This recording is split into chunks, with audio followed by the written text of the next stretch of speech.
और ताजमहल की मस्जिद में नमाज अदा करने पर 4 सयाहों को गिरफ्तार किया गया। गिरफ्तार किए गए सयाह 3 तेलंगाना के रहने वाले हैं, जबकि एक का ताल्लुक आजमगढ़ से है। ताजमहल अहाते में बनी मस्जिद में 6 सयाहों ने नमाज पढ़ना शुरू किया था। नमाज की अदायगी के बाद CISF के जवानों ने 6 सयाहों को हिरासत में ले लिया, लेकिन भीड़ का फायदा उठाते हुए 2 सयाह फरार हो गए। 4 सयाहों को CISF ने अपनी तहवील में लेकर ताजगंज पुलिस के हवाले कर दिया। पुलिस ने 4 सयाहों के खिलाफ दफा 153 का मुकदमा दर्ज करके उसे अदालत में भेज दिया। वाज़ेह के ताजमहल के अंदर बनी मस्जिद में सिर्फ जुमे की नमाज की इजाजत है। हैदराबाद से हम लोग 3 फ्रेंड्स हम लोग विजिट पे आए हुए थे ताजमहल देखने के लिए। तो हमने देखा कि मस्जिद का बोर्ड लगा हुआ था, मस्जिद में हमने नमाज पढ़ी। हमको ऐसा कोई नोटिस वहाँ पे है नहीं कि नमाज नहीं पढ़ सकते।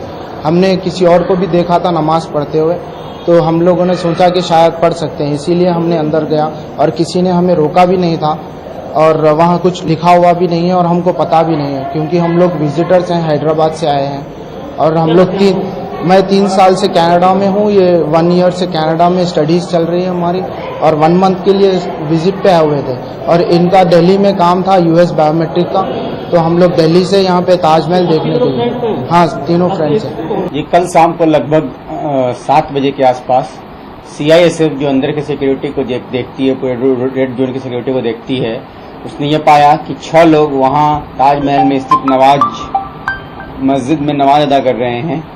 इसी पर वहाँ पे जो CISF के लोग थे, उन्होंने 6 लोगों को पकड़ने का प्रयास किया, जिसमें 2 लोग भीड़ का फायदा उठा के निकल गए और 4 लोगों को मौके से पकड़ा गया।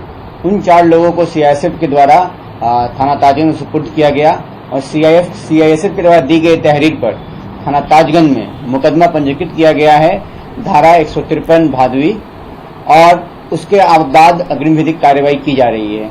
जो 4 लोग CISF के द्वारा पुलिस को सुपुर्द किए गए थे, वो उसमें 3 लोग तेलंगाना के रहने वाले हैं और 1 लोग आजमगढ़ UP के रहने।